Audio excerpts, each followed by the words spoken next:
Welcome to the best Commander podcast in the world. The whole world. Yes, and I'm your host, Joe Cherries. I'm your host, Beezy, and we already know that we're the Nitpicking Nerds. Well, yeah, because you know that Nitpicking Nerds host the best Commander podcast in the world. Wow. And we're stumbling over our words. You can't even say that we're the best without messing up, which is how you know that we're really the best. Yeah, because we don't have to edit this to be great. Yes, but you do have to subscribe to make us great, because we're going to do worse if you don't subscribe. Oh, yeah. And besides, you want to be subscribed because we have that awesome project of every single commander being ranked, and you want to see that. That's true. And also, this podcast is great. Yeah, but they know. We just want to get into the topic because they clicked our clickbait thumbnail. Okay. I'm sure it was very clickbaity, and I'm sure it got them right on the video. Or if they're listening to the podcast, they're like, the greatest podcast in the world? There's no way that's true. Watch it or listen to it. I'm going to like and subscribe. I'm going to listen to this right now and then subscribe everywhere. Okay. We've cleverly named this episode the Commander Survival Guide. It's everything you need to know to play Commander. I don't know if it's everything. No, we pretty much got everything. You need to know the rules of Magic. Those are very important, actually. They're like secondary. EDH is like a different game. We're not going to go over the rules of Magic. That's a different video for the future. When we get so big that we can teach people how to play. You play one land a turn. It's really boring. That's what you're going to say first? Wow. No. That's your first thing that you say. To teach people Magic. You play one land a turn. What's a land is probably the follow-up. So we've got at least 11 bullet points of advice. If not more. If not more, because I'm sure we'll think of some on the spot. Yeah, because we're just going to talk about. Yeah, we're going to talk just about. as it kind of like really solid Commander advice that you wish you had sooner. Or if you're a newer player, you're going to be able to use this now. Immediately. When you try to play games. Or if you're thinking about getting into the format, maybe this will nudge you in the right direction.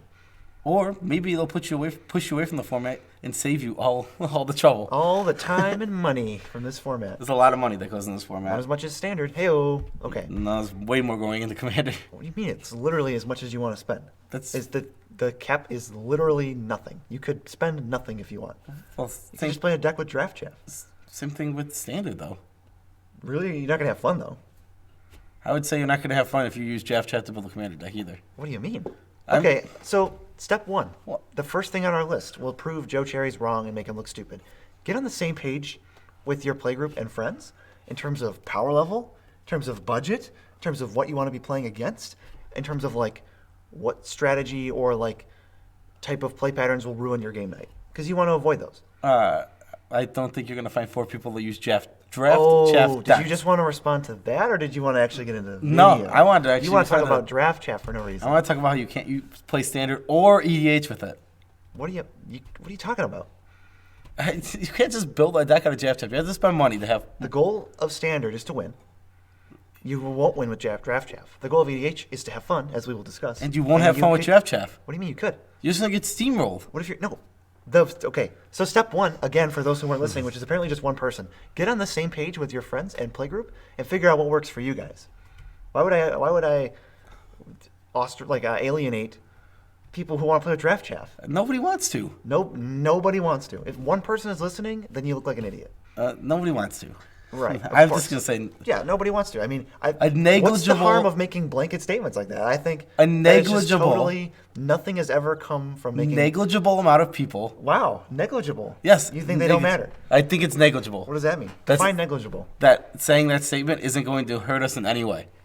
It's going to derail the podcast. We haven't even gotten to topic number 1 yet. Well, yeah, that's... Everyone who's watching YouTube clicked off. Just because of you. I just wanted you to know that. So we can actually get into the video now. Don't play with Draft Chaff. No, that's actually number one. No, why would you tell people not to play that? What do you get out of that? What do I get out of that? Because you shouldn't. What do you mean you shouldn't? You shouldn't just... You're telling people how to play Commander? What are you, the rules committee? No, I'm saying there's a lot of ways to play Commander. I'm saying you should put a little more effort into... Banning Draft Chaff?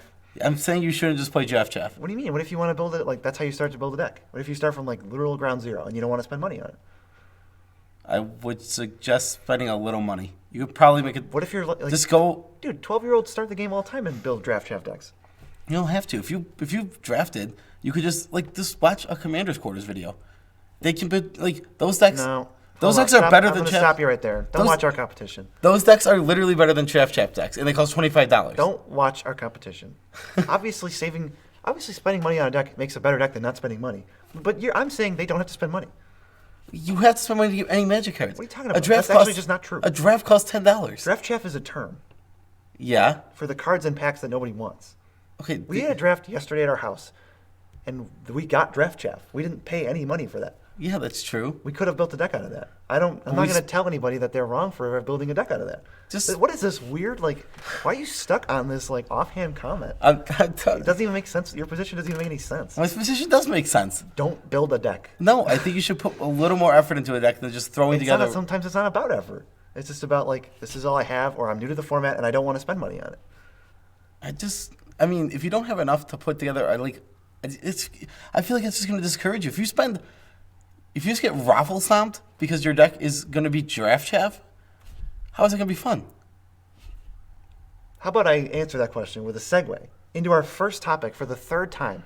Get on the same page with your playgroup and friends and figure out what you want to play, what everybody else is going to play, and see if you can find a balanced power level among everybody so that nobody's getting raffle stomped every time. Okay. And nobody feels bad for having played a certain archetype or strategy. Well, let's be clear. You're not going to have a playgroup if you're building a deck like that. Why would you have a playgroup?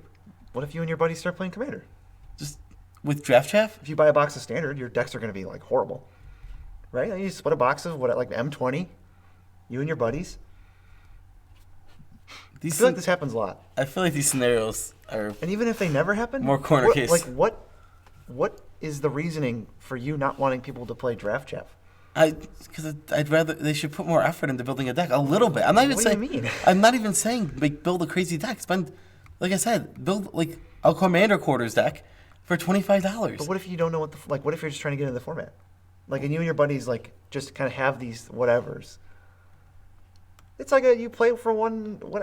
These are such corner case scenarios. I don't understand why you would tell people not to play the format anyway, since the format's only goal is fun. Well, I'm gonna say it's really hard to have fun when you're playing on that level. Fun is 100% subjective. You can have fun doing nothing. Obviously, it's subjective. You have fun eating paste in the corner while your friends play Commander. Yeah, obviously. So you can't say anything about fun. Yes, I can say something about fun. It's less fun. It's less fun to play with bad cards. But you like not playing with bad cards. People build jank decks to be bad. I mean, yeah, that's. And then they have fun with it. I don't know. Or like maybe their bad deck is worse than a draft chaff deck. I mean, this is also going to come up to like, I don't know. If you have a group of 4 friends and you're building the same pile of deck, I mean, when I first got started, I even spent a little money on the game. Why does that matter? Because everyone spends a little money on the game. You don't just unless you just come apart cards for free, which is rare. I don't think it's that rare. It's kind of like rare. If someone's going to throw away their collection and they're just like, hey, you want this? And they're like, well, I don't know. I haven't played it. I'll take it. I think that's rare. Okay, we only need one. No. We only need one case of it ever? Because then it would make you unreasonable. I don't understand why you would ever tell someone what they can't do. I'm not telling you you can't do it. Or what they shouldn't do it. I'm suggesting you don't do it. Are you saying it's wrong? No, I think that it's better. If you're going to get into EDH, you should try and get into it with a little more groundwork. You shouldn't just jump in with like 100 card draft. I don't know what you mean. You shouldn't just throw a deck together out of like random garbage. You could. I don't like that. What? I think that's less fun. Okay, but it might not be. Okay. This is an opinion, and I think it is. It's just like I'm totally lost because it is an opinion, which would make it like, what's the point? I think it's better to get into Commander with, again, if you're on the same as your playgroup, to have like a little footwork and actually just build an actual like type of deck around your Commander. Not just open a box of M20 and throw a deck together. Decks get better with more cards in them, like with a bigger card pool, right? Yeah. I don't even know what did this even start with?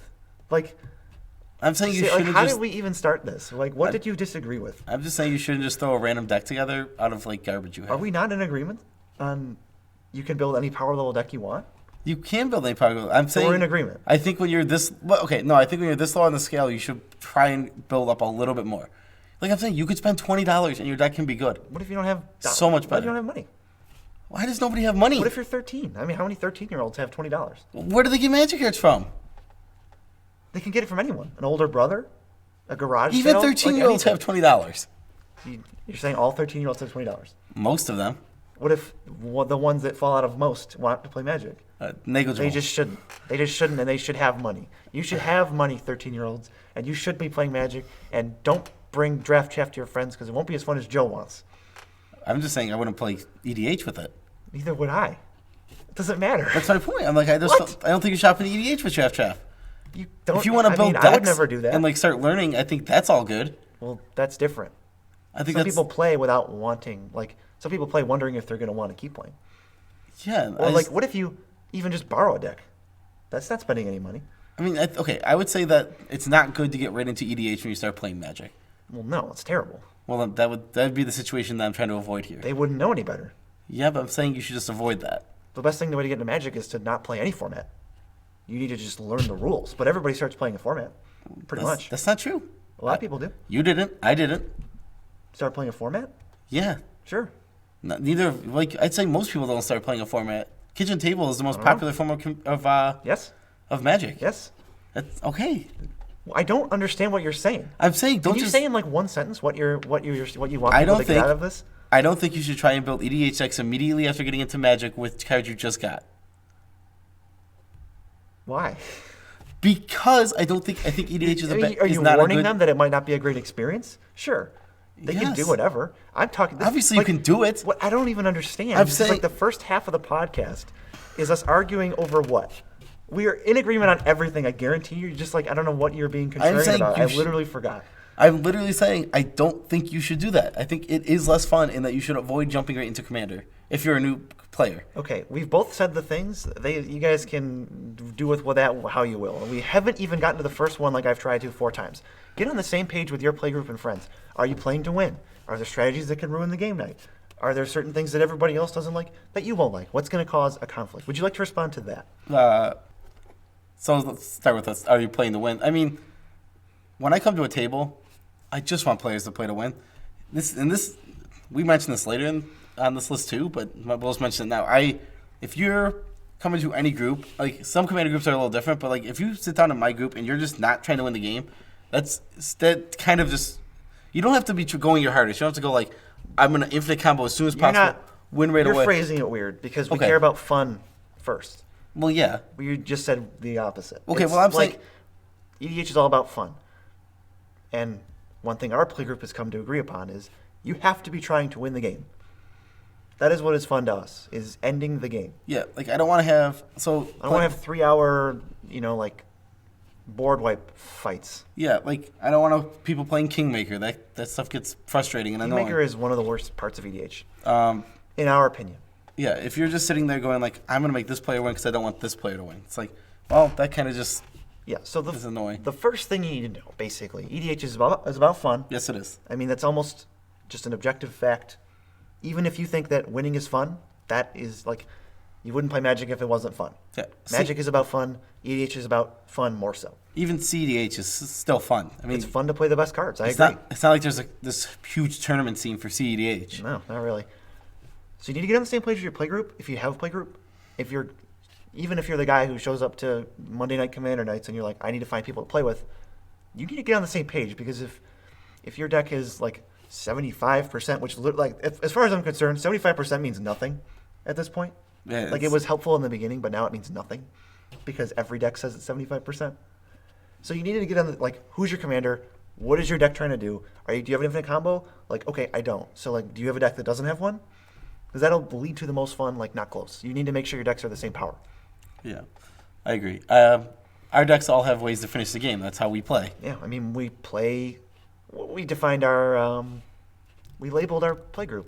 It's hardcore casual. It's hardcore casual. We don't play CDH, but we build decks around an idea and then make that deck as good as it can be. Yeah, and those decks get really good, and we don't but we avoid putting in things like Dramatic Scepter because any deck. If I want to build a deck, any deck can be a Dramatic Scepter deck. Like I have an energy deck that's just about energy counters, but I built it to be as good as it can be, so it can combo off with Aetherworks, Marvel, and whatever.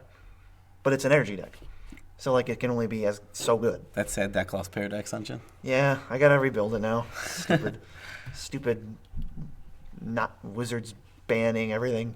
Are there strategies that ruin a game night? The easiest one to go to for talking about that is... What's your favorite strategy that ruins game night? What do you think I'm gonna? What are you trying to coax me into saying? No, I'm not coaxing you into anything. You were gonna say it. I just interrupted you. What did you think I was gonna say? Just say what you were gonna say. Well, I was gonna say you know a card I hate, but that wasn't what I was gonna say.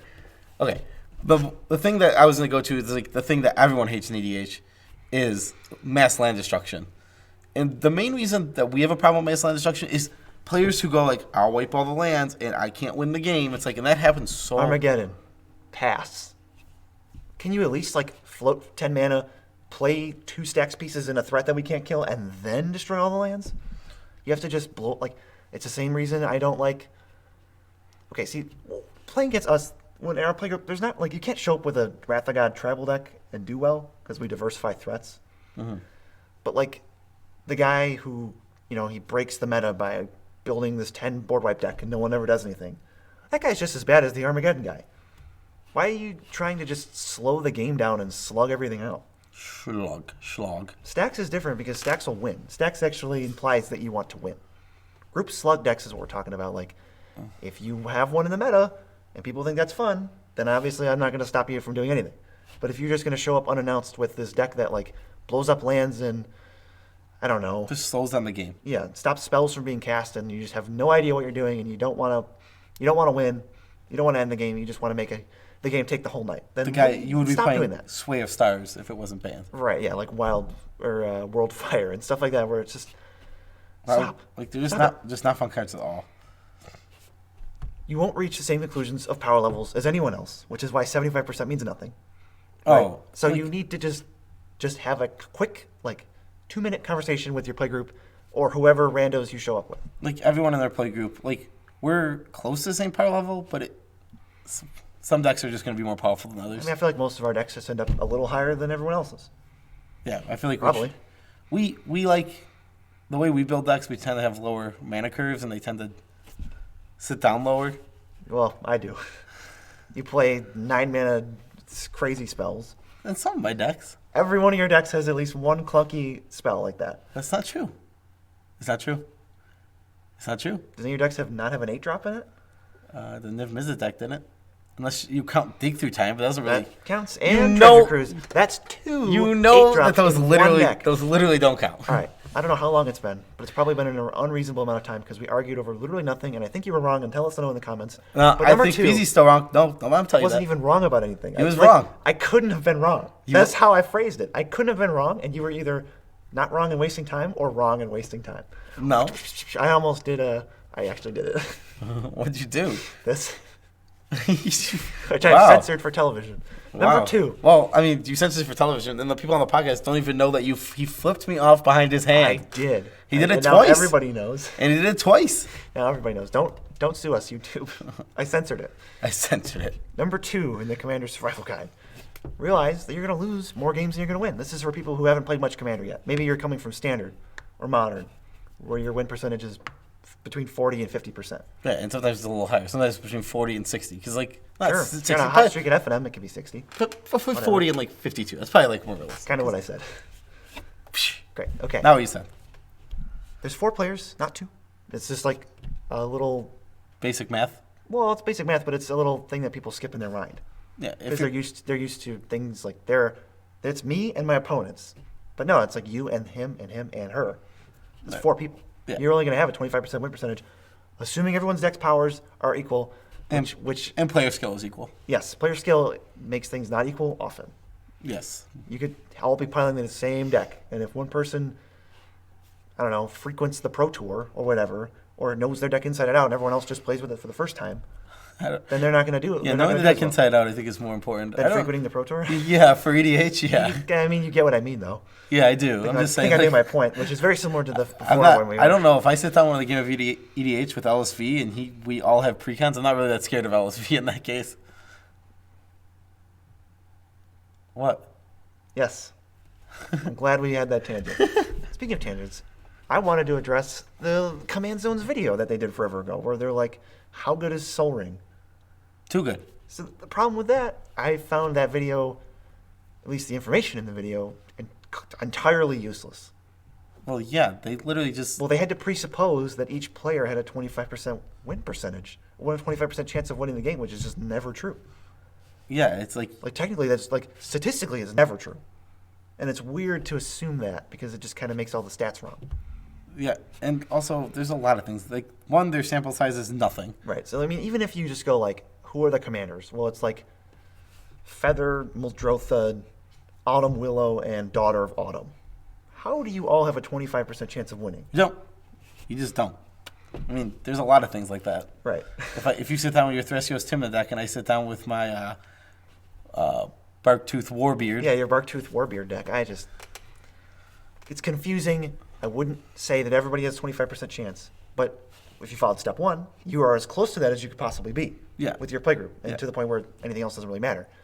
Now you just need to kind of internalize that it doesn't really matter if you lose, even if you lose every game and your win percentage is butt. You should just be trying to have fun and at least make your deck work. Because I think if your deck's not working and doing what it wants to do, then you have a problem. But we can address that later. Yeah, you can always you can rebuild your deck and redo your deck. And also, you gotta just take wins and take losses as they come. They're gonna come to you, and they're gonna... Losses are gonna be flying at you. You're gonna lose to crap that you hate. Sometimes you're gonna lose 4, 5, 6, 7, 8, 9, 10 games. No, it's gonna happen. Easily. Because if it's just... No matter how... Out of 8 games, you're supposed to win 2. What if you just don't? You could do what I do. What if you misplay? Sometimes I get I don't do this anymore, but when I used to lose a lot of games, is this going to tie into a later point? We can mention it later. I don't know. Because I think number 3 ties in with number 2. Okay. It's internalizing this mindset. Building the strongest deck is not nearly as fun as it is in other formats, where it's almost a necessity. Yeah, where if you want to play Modern at a high level, well, it's the point of you're not playing at a high level anymore. EDH is designed to be the casual getaway. It's the best casual format, in my opinion. And it's what it's designed to be. It's designed to be an alternative to the tournament scene. Basically, it's what do you play when you're in between games, in between drafts, sitting at a GP with nothing to do. Yeah, and that's what EDH is, and that's a good format. It's a great format for that. So you got to realize that if you're just playing to 100% win, that's fine, and that's all right. CDH is a format. More power to you. I would say you need to make sure you're playing with all CDH plays. But this ties into number 1 and number 2 because if you build the strongest deck, it's not necessarily going to be the most fun. No, not at all. I think you can mention that card that you hate because this kind of ties into number 3. What? How's it? What? Emrakul the Promised Land? It's not fun. It's strong. I can't stand that card. It's Que Horrible for fun, but it's insanely powerful.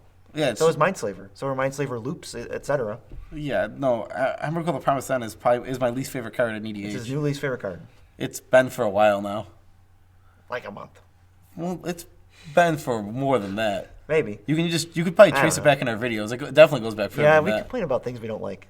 Yeah, probably you could trace it back. There's no reason to not. You're supposed to. We're here to complain, right? We're the nitpicking freaking nerds. We're not the complacent dweebs. That's our sister podcast. The complacent dweebs. Check them out. The complacent. They don't even have an alliteration. That's how complacent they are. It's terrible. They don't even care. Joe's sick. I'm a little sick. So we're gonna murder your ears with disgusting sounds, or I'll edit them out. Hopefully I just edit them out, because who wants to hear that? Yeah, no one wants to hear that. You're going to get demoted to the complacent dweebs if you keep coughing. You can't keep... I'm not talking to them dweebs. That's as bad as the cheese and Caracas. That's got to... If anyone out there wants to start a Magic podcast, you cannot use cheese and Caracas. That is mine to use eventually for something. He'll never admit who it's supposed to be with.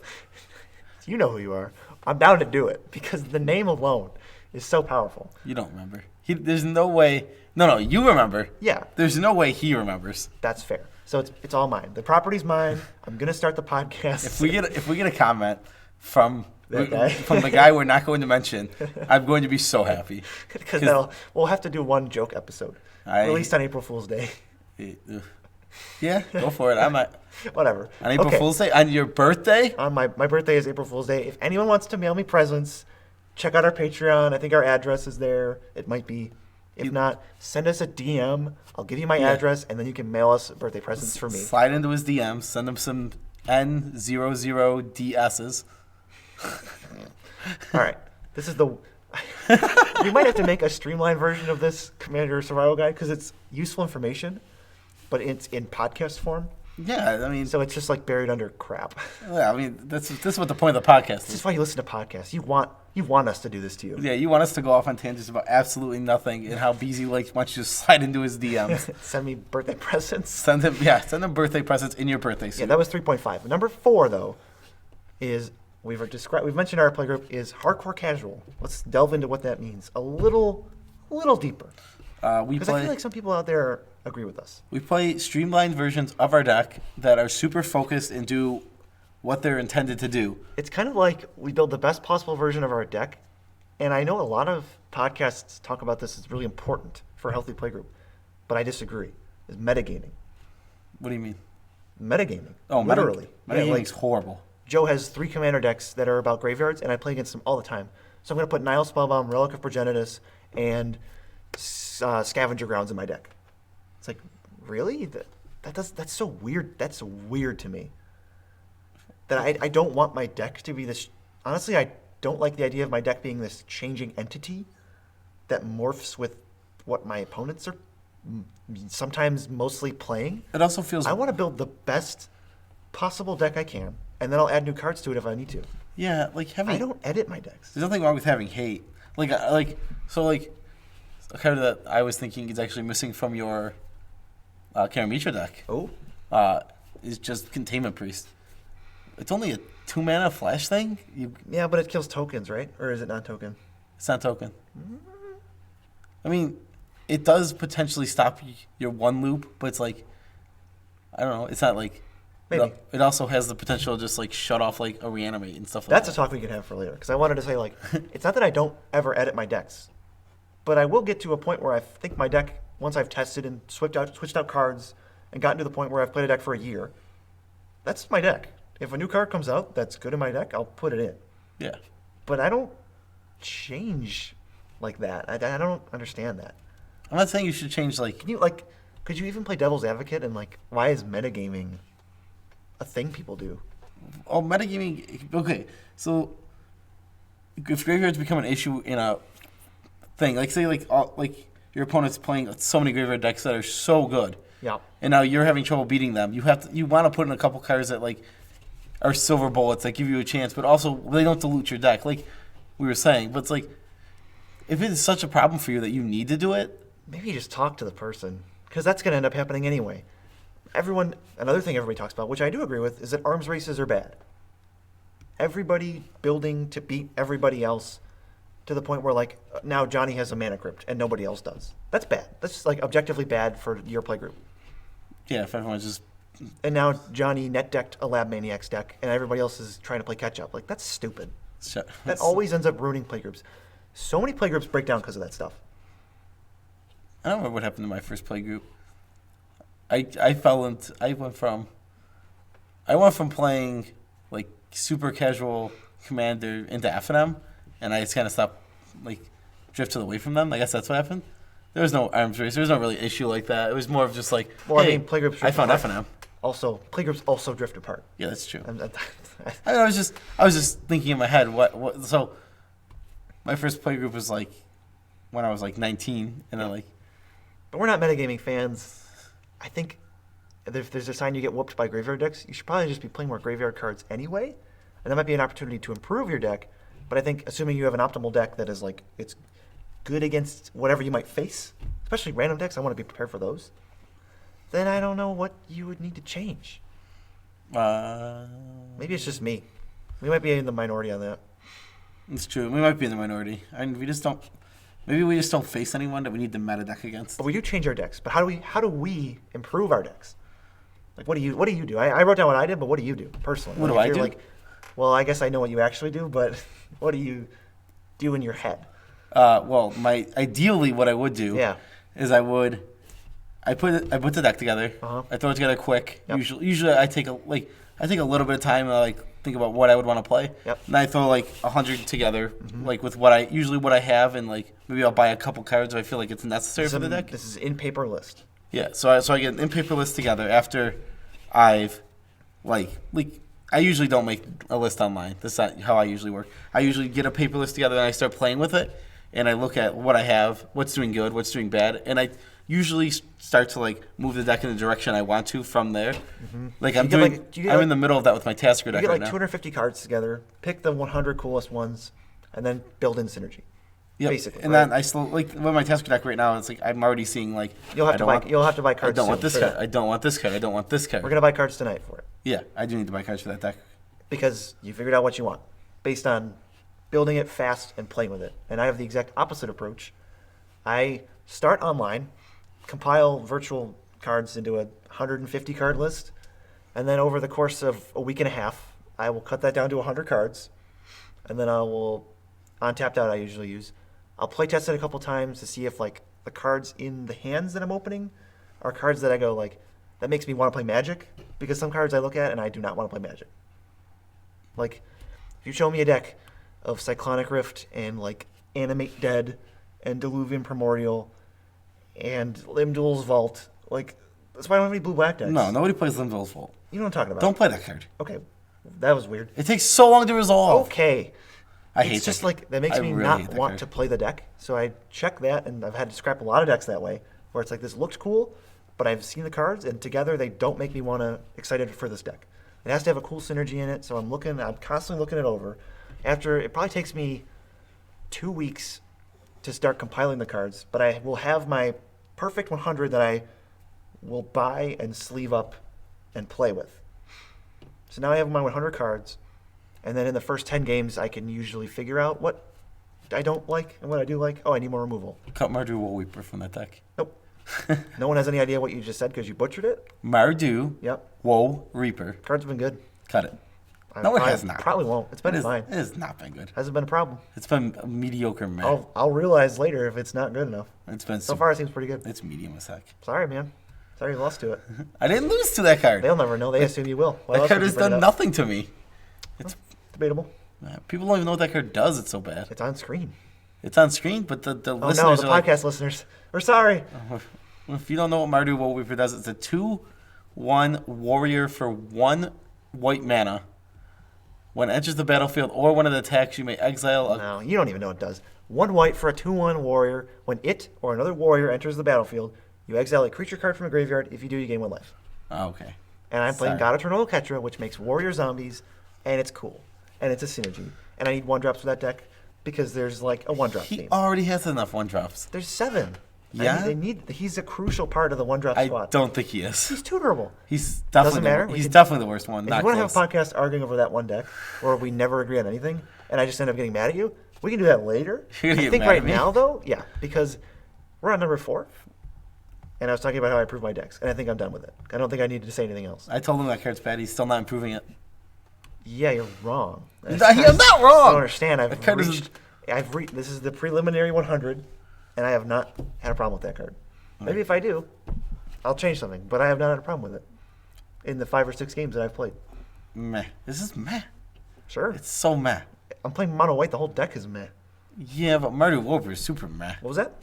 Mardu Woe Reaper is super meh. Can't say it. Doesn't know what it does. I- Sounds like this debate's over. What is the 5th point? Because I don't think you've read a single point yet.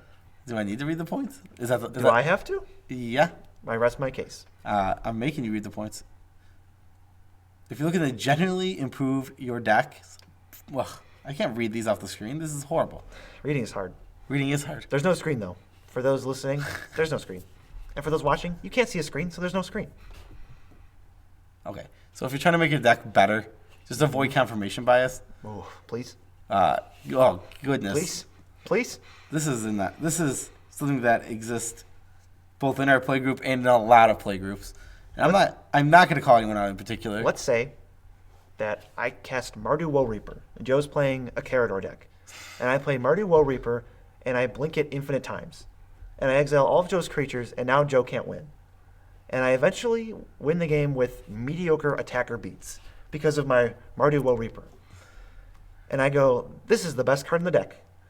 And Joe would say, obviously, no, it isn't. It's not that good. It just happened to win you the game because you assembled an infinite blink engine, and that's what won you the game. Yeah, and if your infinite blink engine won you the game, but also Mardu Woe Reaper. Now I'm running around not cutting Mardu Woe Reaper from my deck because I think it's the best card ever. When my friends who know just as much as me, if not more, collectively, are saying, no. I could ask them why. I just don't. Once they tell you, if you just want to ignore them, don't ask in the first place. That's true. Yeah, don't ask your friends for advice if you just don't. If you don't want to hear it. That's, If that's I fair too. had to run a human being survival guide, that'd probably be on it. It would be like, Don't ask people for advice if one you of don't the want to points- take it. It falls under the category of waiting to talk instead of listening. where it's like, okay, you can say whatever you want, but then I know what I'm going to say before you even finish. Yeah, where no matter what your opinion is and no matter what information you've presented me with, no matter how you've presented it, unless I already thought that, it doesn't matter. Yes. Which, and if anyone is looking and has like eagle eyes, there's a fruit fly. Is there? In our recording studio. It's flying around, and I will catch it. It'll be an ongoing thing. I've seen it like 10 times now. I didn't see it. I don't think anyone else can see it. It's very small. Okay, well, I don't think I've seen it. There's a little fuzzy in front of me now. Fuzzy, huh? Yeah, fuzzy. That's what you think. What? Yeah, that is what I think. It's probably a fruit fly. It's not a fruit fly. All right. Speaking of deck building, this is still like 0.5B or whatever. I don't care. What is it? Don't rely on EDH rec for your deck list. You have to This EDH rec being anything. Like, yeah, just don't go online and copy your deck list. That's not very fun. I seriously think you will lose so many coolness points of your deck if the first place you go is, I don't even know that many sites, but you know what I'm talking about. Any site that has pre-made deck lists to show you, you will lose out on a lot of cool points if you don't just go into some like gatherer type thing and find it yourself, or think of like cards off the top of your head. Yeah, or play some cards you like. Or ask your friends.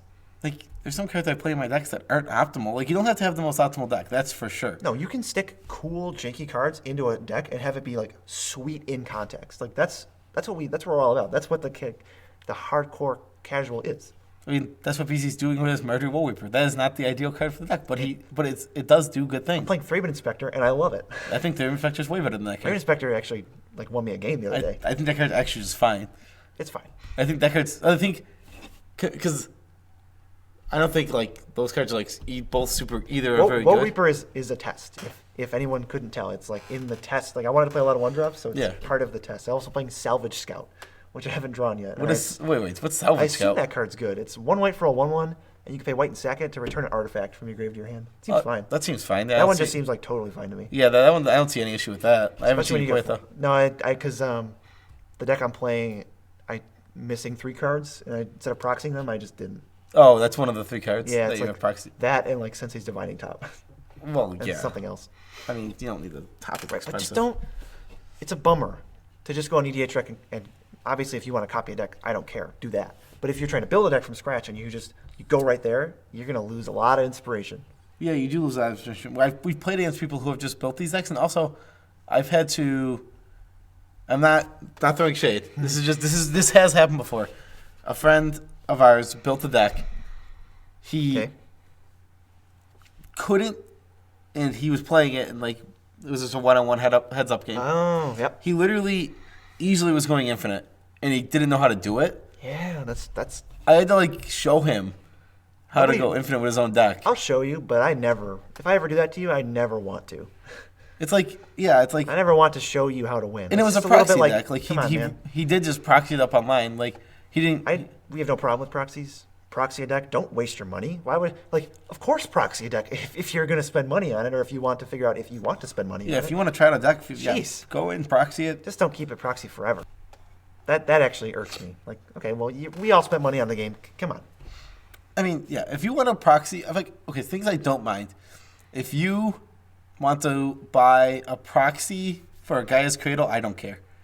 I will never get mad at you. See, that's the only type of proxy that I'm bugged by, is the proxy that you'll never buy. No, I think that the reserve list proxying a whole deck is fine.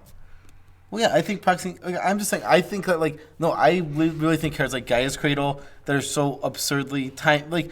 No, but I think even don't get Gaia's Cradle. Get the real fake Gaia's Cradle. You know, there's the gold bordered one. Get that one. That thing's like $50. Really? It's super. It's not cheap. Still, let's look it up right now. That irks me. If you have no intention of purchasing a card and you just want to play it because it's good, it basically just feels like cheating. It doesn't. Especially when the rest of your deck is real. It doesn't irk me if the card is so completely and just. So what's your limit? If it's more than your if you can't afford it, then it's fine. When a card is hitting the point of being like more than your whole deck, what does that even Gaia's mean? Cradle can be. Gaia's Cradle is never going to be more than any of our decks. It's just so much. It's like $400. It's like $350, I think. I would be nowhere near getting a Mana Crypt if I didn't already own one. It's $340. which is a lot. I mean, it's a powerful card. How do you look I at just the- like I don't. I wanted to find the gold border one. That's what I was curious about. Let's pretend it's 50 for this I wanna discussion. Oh, we're just gonna derail the whole thing. All right, check. Well, tune in when we figure out what the gold price is. Market price, normal. Listed median, $72. Buy list market price, $36. That's what they buy for. Like that's what Sure, people man. buy them for. It's a third, so it's $72 for a proxy. Sure, That's insane. That's not. it's crazy. I don't know. Cards cost money. I would prefer if you like the deck that you actually get the cards. I don't care. You tell me it doesn't feel a little weird to just lose to be on par with somebody and then just lose to a proxy? That's just like out of oh yeah. And since I'm playing this proxy Gaia's Cradle, I'm also playing a regular expedition map, Sylvan Scrying, and crop rotation to get my proxy. Like, what? That doesn't bug me at all. I think, especially the reserve list is when it's really starts bugging me. It's like they have this stance against reprinting those cards. I don't. You're drawing a weird line. So your line is the reserve. Your line is expensive reserve list cards. It's not just the reserve list. What if they just didn't feel like playing Paradox Engine, and then they just tutor it up every game? Or even if forget that, let's just leave that out. It's What definitely if they just okay. have a proxy Paradox I mean, Engine and they're like, I'm never gonna buy this. There's a line in my head. I would like. I can say I would proxy Gaia's Cradle because I don't have any intention of ever buying a Gaia's Cradle. See, that's why I wouldn't proxy Gaia's Cradle. See, I just would. I would it just bugs the hell out of me to not have a deck and go, yeah, it's 99 cards and one of them's the back of a Magic card. Like, you could never take that to an official event.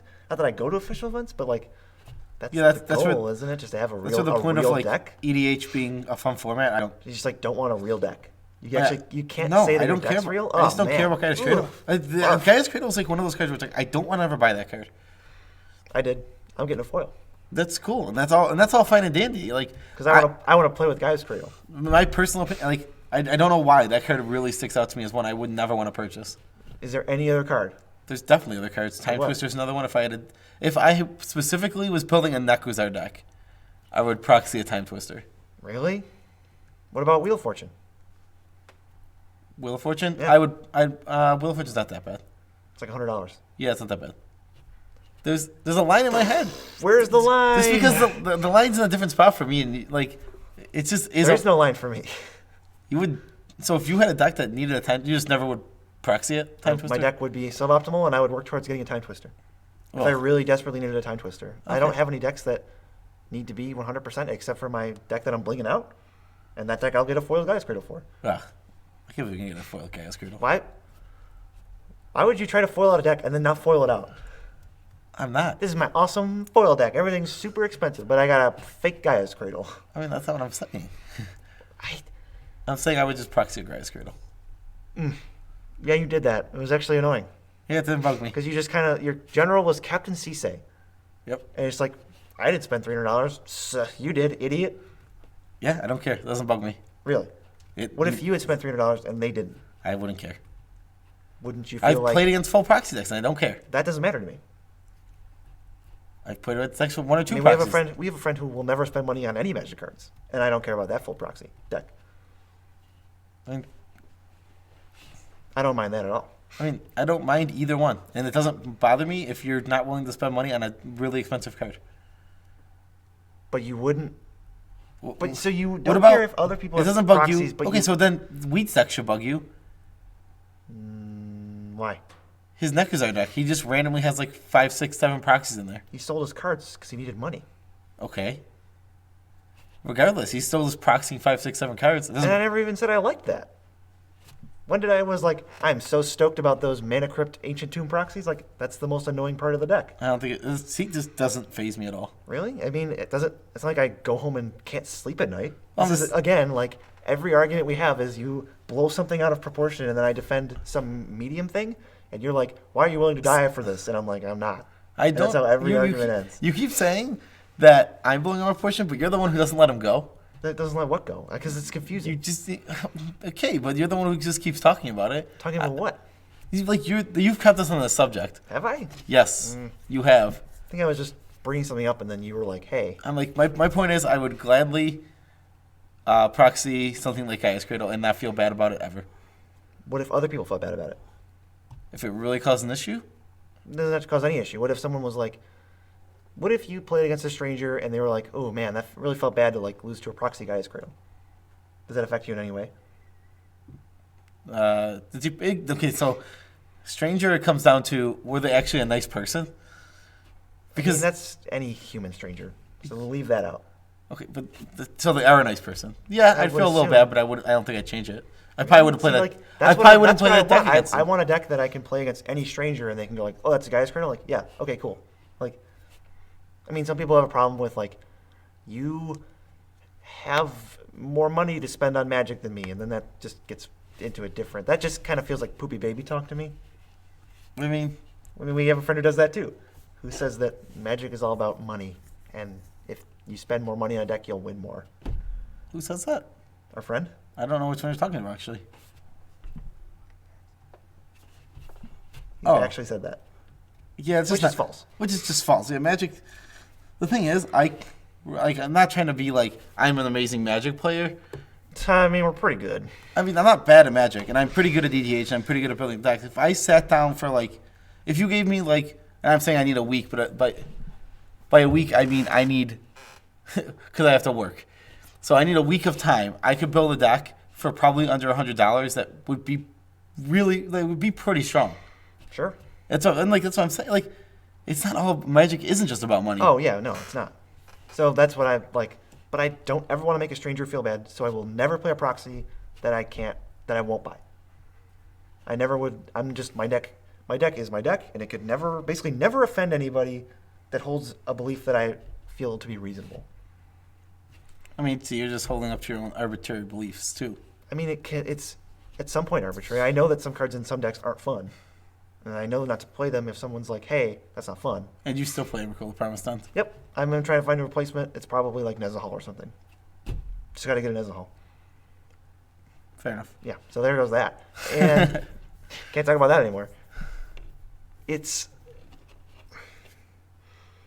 weird. I just build a deck that a stranger can't really have a reasonable problem with. If your problem is with Gaia's Cradle, then I think that's on you. Yeah, but like, if your problem is with a fake Gaia's Cradle, then I understand where you're coming from. And I don't have a fake Gaia's Cradle, so it doesn't matter. I'm just saying I just wouldn't play it against them. I don't have a problem with having a fake Gaia's Cradle. What do you mean you wouldn't play it against them? Like, say that person said that they hated that. I'd probably just either not play that deck. Because a lot of people don't like proxies at all. And so I just would build a deck that would not offend them. I mean, because they're probably fine to play with. I mean, I'm not trying to not offend anybody. I play proxies. You don't care if you offend anybody? Yeah. That probably makes you sound bad. Like, you should defend that. You know, to an extent, what I mean. I mean, I'm not trying to. My deck isn't. I'm going to use proxies because I'm not rich, and the fact is, a $300 Magic card that I don't have the intention of getting it, but I want to play it in decks because I like to play strong decks. I'm just gonna play it. See, for me, it's like I gotta earn it. I gotta earn the strong deck. I don't think it's about earning or anything, because then where's the line for you personally? Well, then you come to the point of like, okay, now just spending money makes a deck better. Depends. Because I'm not allowed to play that card unless I literally spend $350. But that's all Magic. Like, can't like, someone's like, my planes are proxies or whatever. Well, some people get annoyed by that. Then they have to spend money on Magic. It's just like a tiny version of that. I don't know So why do you play any real cards? I mean, I like having real cards. But you like having real cards more. Oh, for sure. If I could have a real Gaia's Cradle, I would. I just have no intention of buying one because I just don't have the money to get it. That just feels. You want to play it in the deck, but you also don't want to buy it so you can play it. I don't have the money to buy it. I've not. The thing is, okay, if I don't have a deck right now that needs Gaia's Cradle. I don't. Sure. So you don't have a green deck. Guys, wait, you do. If it does want Gaia's Cradle, really, the way it's built. Okay. I disagree, because it's a green deck. Not all green decks need Gaia's Cradle. I think every single green deck would be fine with Gaia's Cradle in it. I don't know if that's true. If it adds 1 mana, it's a forest. If it adds 2 mana, it's a really good land. Okay, you might be right. Regardless, okay. Well, I guess then I would ask. That's like the point. Like, okay, I was talking if I'm playing like an elf. Such a weird topic. Once I'm playing like an elf ball deck is when I would put proxy a Gaia's Cradle. So you only proxy it if it's really good in the deck? If it's really important to the deck, I feel. Don't you want to play Mana Crypt in every deck? Like, why not proxy Mana Crypt in all your because decks? Why do I like Proxy Mana Crypt? Because Yeah. Mana Crypt is just like one of those cards that decks don't need. So the importance of a Gaia's Cradle in an Elf Ball deck is super high. The importance of a Mana Crypt in every random deck is not that high.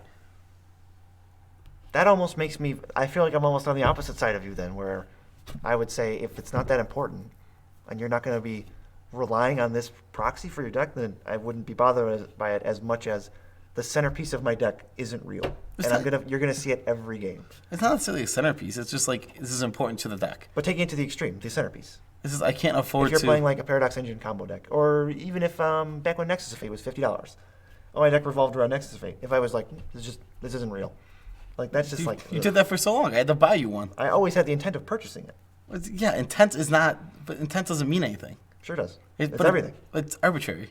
Not really. It's so arbitrary. It's dichotomy. You want to purchase it or you don't. Okay, it is a dichotomy, but that being It's said, not arbitrary. There's only two possible solutions. it just doesn't matter. It doesn't mean anything. What do you mean? Your intent to buy it doesn't make it okay to proxy. It changes whether I'm practicing with the card to see if I want to spend money on it versus just kind of like bleh. Yeah, I don't think either of those matter. I think you should just be allowed to do either one of those. You should. I mean, I don't really care. For me, I don't want other people to have anything to say about it. Like, if I'm making anyone's play... I play with strangers all the time. If I'm making anyone's play experience bad, I don't want to do that. I don't have to think about anything. I just leave it my deck. It's ready to go. Nothing's fake. There's nothing I need to switch around. I'm going to buy doubles of everything I need. I mean, that's why I just have multiple decks. What? I always have a deck that's like 100% all full, actually just has all the cards. Really? If all your decks needed a card, you would take it out for one? I just wouldn't have all Do my... you have a goal of always having... I always do have a deck that... But I try to always have a deck that's like all together. I don't know if that's on purpose. I just usually do. Man. Well, we got that into the open. That's how we build decks. That's how we build decks. What do you do after you build a deck and you know everything in the deck? You know everything? Yeah. As soon as you build a deck, you immediately become omnipotent. You built a deck and you're what's your next goal? Like you built it and you finally have it in paper. Now what do you do? Omnipotence. After that. After omnipotence? Because you have a podcast to get to and you want to finish it. What do you do after that? I want to know my deck. Know how to play your deck. Even learn how to play your deck. Kind of funny watching BZ learn how to play his deck.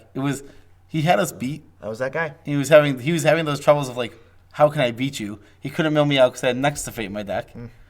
So we had this weird point. I had like an Altar of Dimension loop with Revel Arc and Karmic Guide, and I was like, okay, now what? I killed two people because they didn't have Eldrazi or anything. But then you had Nexus of Fate, so I had to figure out a way to kill you. Yeah. I mean, all you had to do was use your... We found out, like, what I had to do was draw my whole deck, infinitely loop all my Enters of Battlefield abilities, and then sack Ranger Captain of Eos to stop people from playing non-creature spells to wipe my board on the upkeep. On the upkeep, yeah. It's like, okay, sure. But I had to figure that out. But now I know my deck better than I did before, and I've approached some of the common ways to win, where it's like you have this abundance of resources. Never be the guy with the abundance of resources who's just like, gee, guys, I don't really, 25 cards, man. You should know the best cards to play, streamlining this victory condition so you can go to the next game. Yeah, you should probably be able to figure out how you can win the game. Yeah, so go fish a couple of games. Just go like, I'm going to try to win by turn 10 or turn 15 or whatever. And it's like, well, I have this abundance of resources, and now you need to get familiar. Like, go through the motions, get the play patterns. What are you tutoring? What are you reanimating? What don't you want to exile from your graveyard with delve effects? What don't you want to search for with your fetch land or whatever? What's your combos? What are your three best combos? Yeah, what are the ways you're comboing? What are the ways you're going off? What are the ways you're going to make your opponents lose? Like, are you going to mill them out? Are you going to hit them with damage? You have to always Creator of Behemoth. If you always have to Creator of Behemoth, maybe add you got to know that. Yeah, or you know that, and now you need to maybe add something else. Yeah, it's true. But also, you just got to that'll come later. You want to know that, like at least know what your deck does. When you're casting that Court of Calling, that's going to win you the game. Yeah. Know what you're getting. Have a plan. Don't just go like Court for 15. Get Wood Elves. Get like Woodfall Primus. I don't know. You need to know what you get. Know your game plan. Know your deck's plan B if that doesn't work. You have to know how to win the game. Yeah, know your limits. Stay within it. Yes. Or play within Click it or ticket. Click it or ticket is the other. Come up with another one. Buzz driving is drunk driving. That technically rhymes. I thought we were going for rhymes, whatever. So the best part about this podcast is that there's a really informative podcast buried in this podcast, which has probably been going for like 10 years. A whole 10 years? Number 7 out of 11. Out of like 4,000. I mean, I feel like we've actually brought up everything, but now we're gonna like hone in on the things that we've tangentially brought up. Tangentially? Yes. Did you say tangentially? Tangentially, it's a word. Do not be toxic. Seriously, this is the worst thing for Commander players to do. Basically, the worst. Worse than our stupid proxy squabble that doesn't matter. Worse than our stupid draft chaff squabble that doesn't matter. Don't be toxic. Don't be a piece of garbage. Seriously.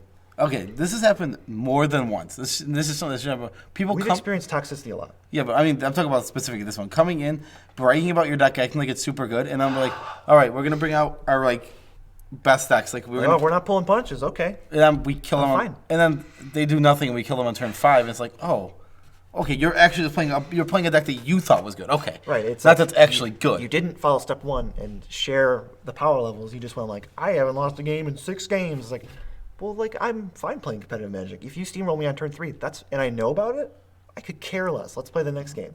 We play competitive games all the time.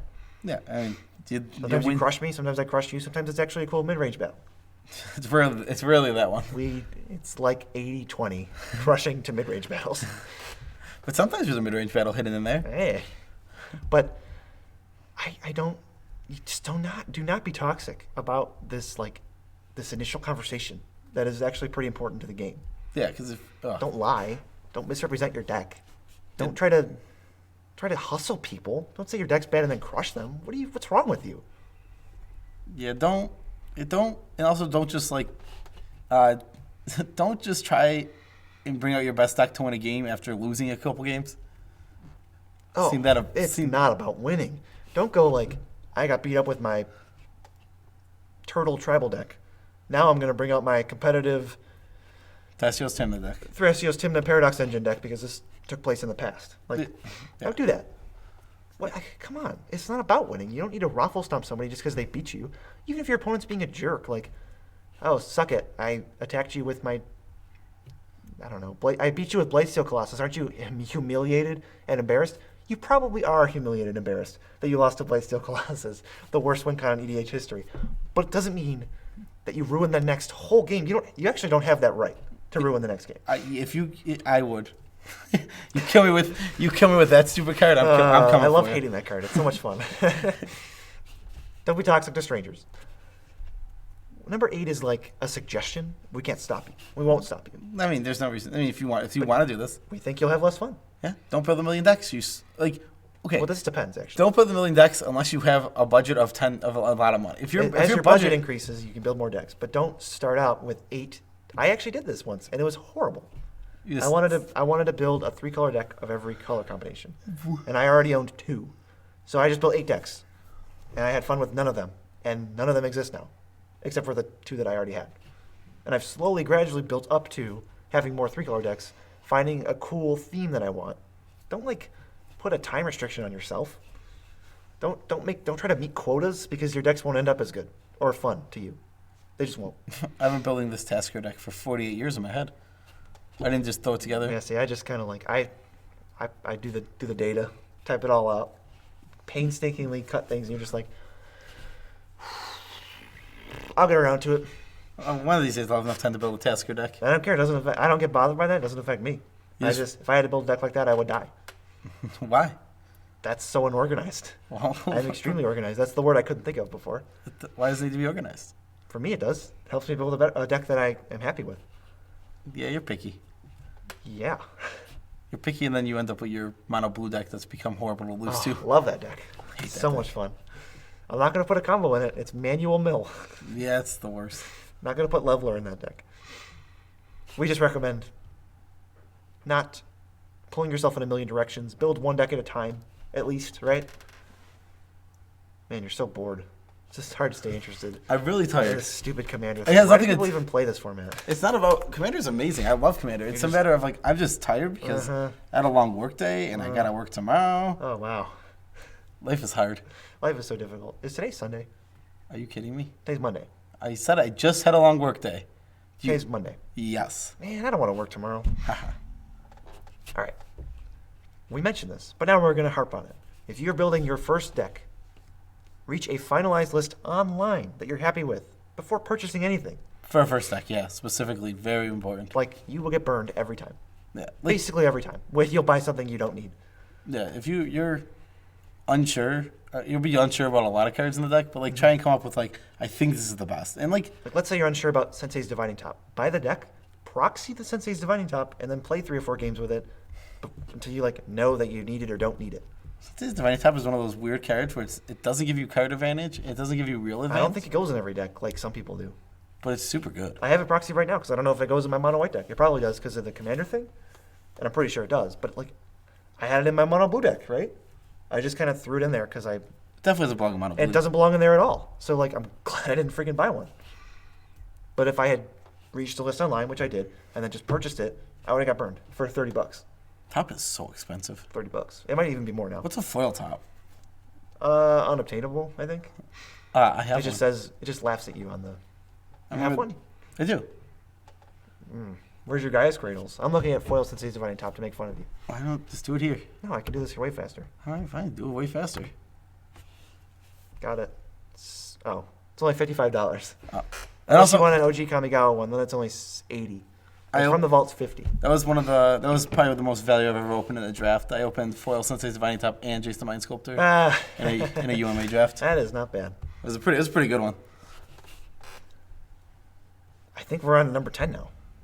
And we've already mentioned this. Let's just harp on it. Primary goal is fun. Yes. I don't know how to, like, we do the robot voice sometimes, and I love it. How do we even explain the robot voice? Or do we? There's no way to explain the robot voice. Basically, the band Lord Huron. You're going to explain it. Sounds like an alien robot. Lord Huron. So, alien robot. that's the robot voice. Did that explain it? I think that pretty much covered it. So sometimes when we're talking about finances, we do the robot voice. Even though I was talking about primary goals. Well, like getting value is also something that robots like. Robots love to get value. And they love space credits. Space credits, the number one thing on an alien robot's mind is space credits. And attaining more space credits. Primary goal of EDH is fun. It really is fun. Listen to Lord Huron. The goal is fun. And the thing is, if winning is fun, you gotta there obviously is some correlation between winning and having fun. There is some. So try and find that balance. If you're getting stopped every time, it's making you have less fun in EDH. Yeah. You need to power your deck up enough to come to a point where you're happy with the amount you're winning. And I don't think you should power decks down. I think you can just.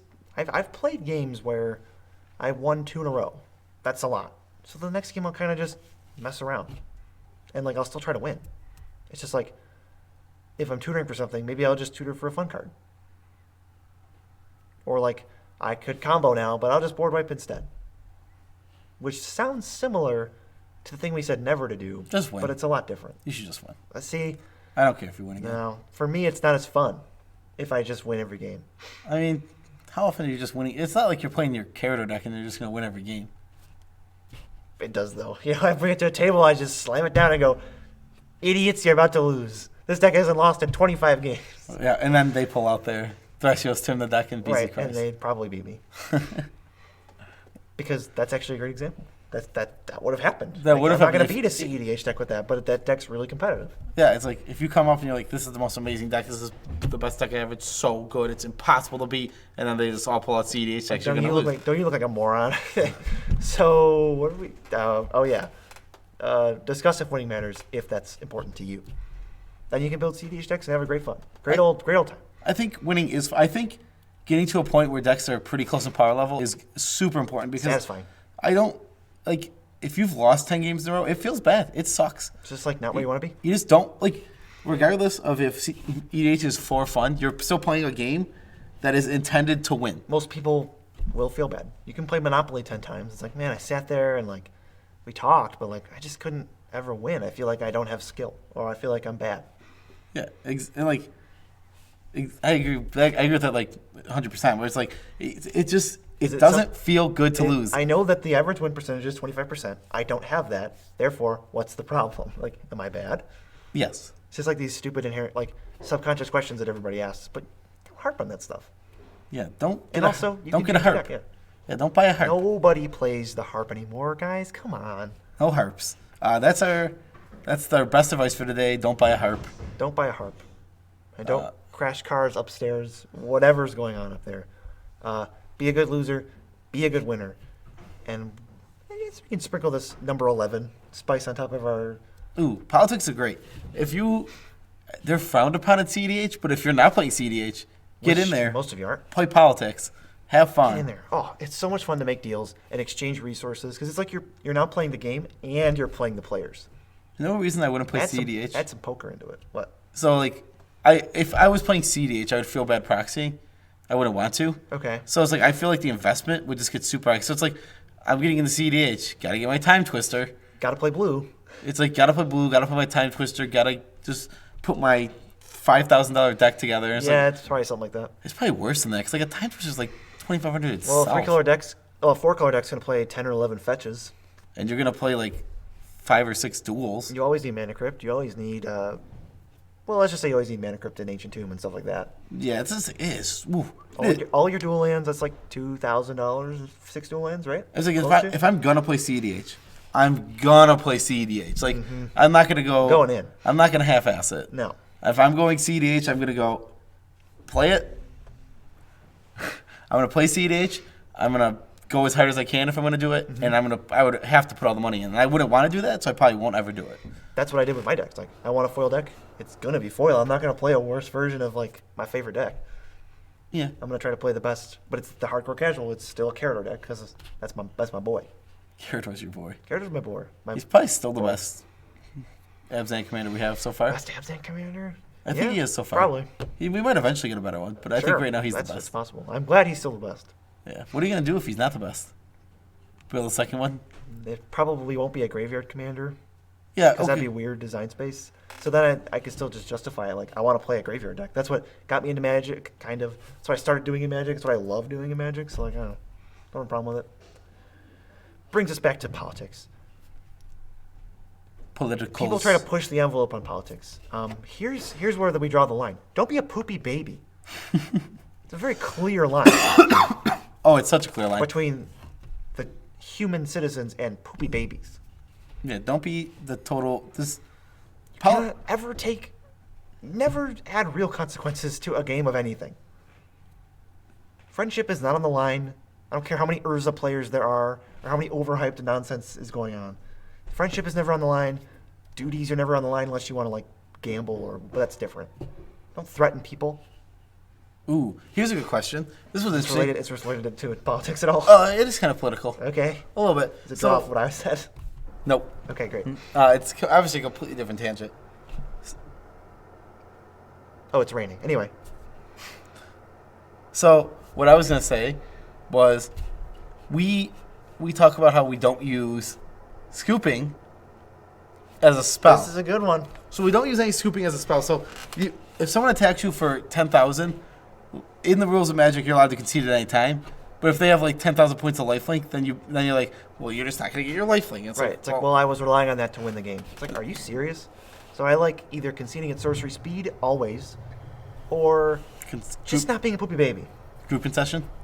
Group concessions are also fine, because then that's the same result as if you waited for 5 minutes. So here's an interesting thing that literally came up. What? The other day, where it's like I didn't concede, yes, but I killed myself.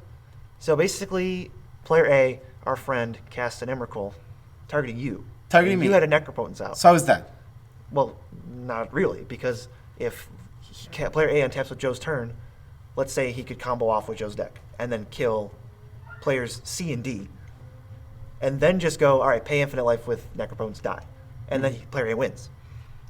You instead just went, pay all my life, get out of the game. Yeah. That seems completely fine to me.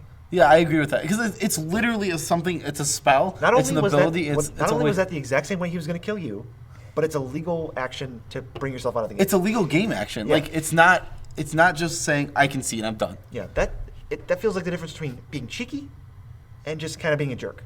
Yeah, I agree too. I thought doing it was like, there's nothing that's going to, it's like, I was taking myself from a 0.00001% chance of winning to a 0% chance, and I was fine with that. Yeah.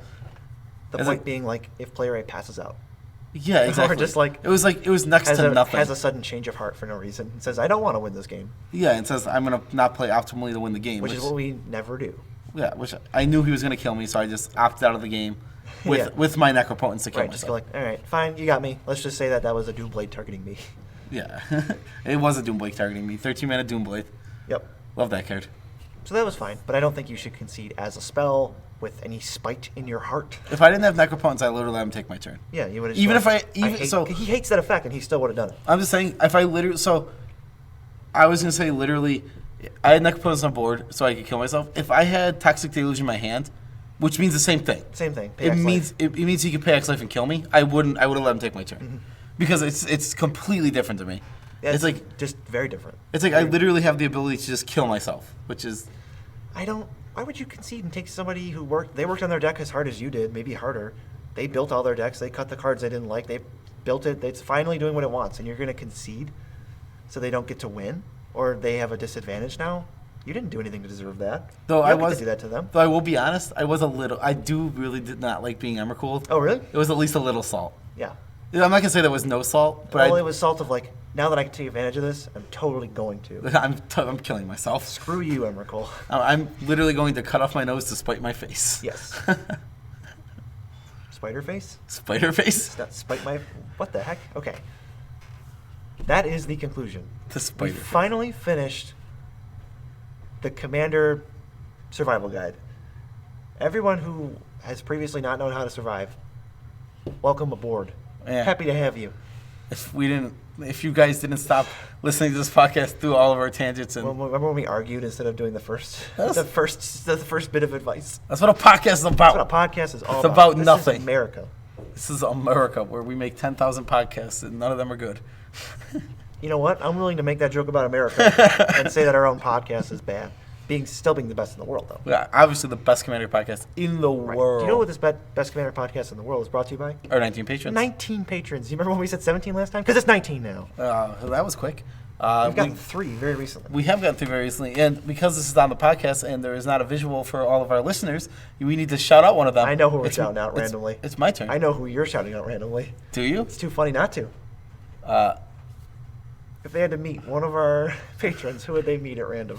No, I'm picking Houdini. Houdini! You're getting a shout out this week. The Jawa's favorite patron. It'll always be somebody new every week that we shout out on this. And totally random. And totally random, yeah. Like, BZ was totally trying to get me to shout out somebody else, and I chose Houdini.